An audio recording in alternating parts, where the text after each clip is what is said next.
गृहस्थ जीवन में गुरुजी हनुमान चालीसा घर पर ही करना उचित है या मंदिर में जाकर करना? हमने कौन सा संन्यास ले लिया है?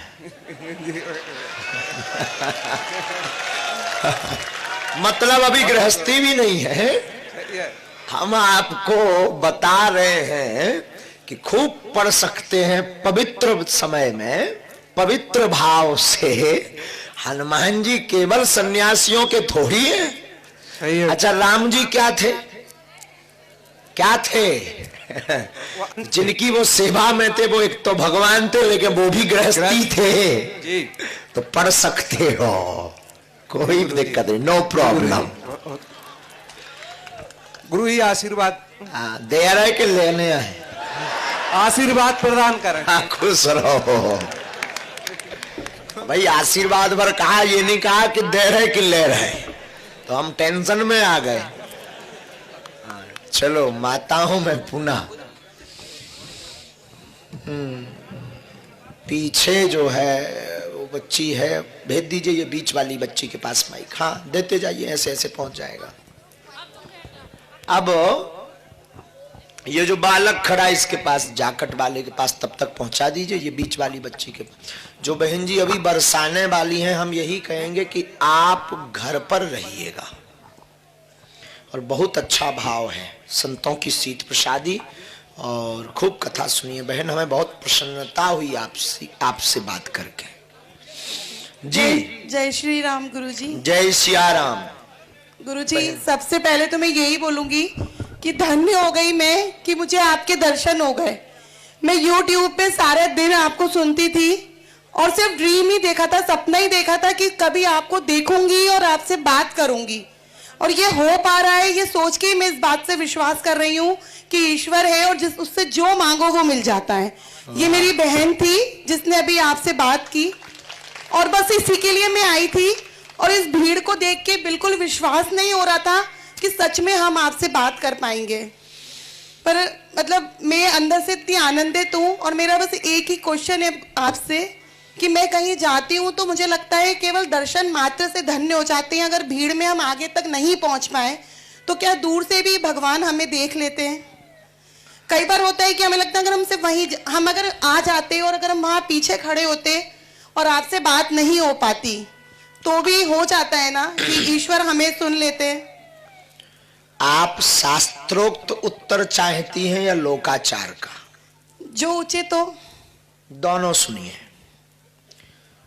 बिनु पद चले सुने बिनु काना, कर विधि कर्म करय विधि नाना। भगवान बिना पैरों के चलते हैं, बिना आंखों के देखते हैं, कण-कण में बैठे हैं। तो मंदिर के दूर जहां आप खड़ी हैं, तो मंदिर से ज्यादा जहां खड़ी होंगी वहां भी भगवान देख रहा होता है। ईशावास्यमिदं सर्वम हरि व्यापक सर्वत्र समाना प्रेम प्रगट हो ही मैं। तो मंदिर के दर्शन अंदर से हो या बाहर से। अब लोकाचार का उत्तर सुनिए। हमारे एक प्रिय शिष्य कीर्तनकार थे, है जिंदा है। उनका एक ढोलक वादक, उसका नाम संतोष था कि सुनील, कौन है भाई साथ में? Suresh. Thank you very much, thank you. Suresh नामक ढोलक वादक जो अंधा था, है, दिखाई नहीं पड़ता उसको, जन्मजात आंखें नहीं थी। बागेश्वर धाम दर्शन करने आए तो लाखों का समुदाय मंगलवार को था। तो कीर्तनकार मालिक ने कहा कि तुम भाई सुरेश गाड़ी में बैठो, कहां जाओगे? वहां भीड़ बहुत है, धक्का मुक्की में तुम गुम जाओगे, हिला जाओगे, फिर बड़ी आफत, दिखाई पड़ता नहीं। एक व्यक्ति तुम्हें ड्यूटी के लिए चाहिए।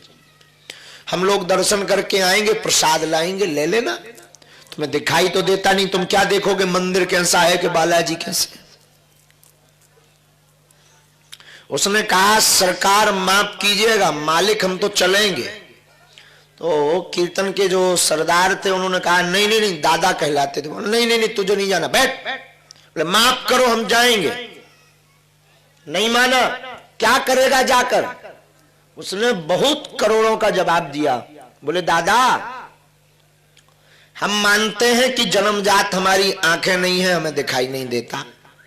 हम मानते हैं कि हम अंधे हैं, मंदिर जाएंगे भगवान को नहीं देख पाएंगे, मंदिर में धक्का मुक्की के कारण पहुंच नहीं पाएंगे, गुम्मद कैसा है, कपड़े कैसे भगवान ने पहने हम नहीं देख पाएंगे, लेकिन जाएंगे।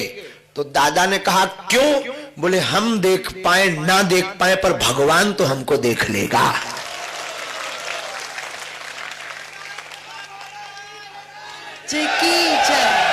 आपकी बहन अभी एक बहुत ऊंची बात बोल के बैठी है, साक्षी भाव। तो साक्षी भाव का अर्थ ही यही है कि हम ईश्वर को देख पाए या ना देख पाए पर ईश्वर तो हमें देख ही लेगा। तो इसीलिए बहन जी, शायद आप हमारे उत्तर से संतुष्ट होंगी।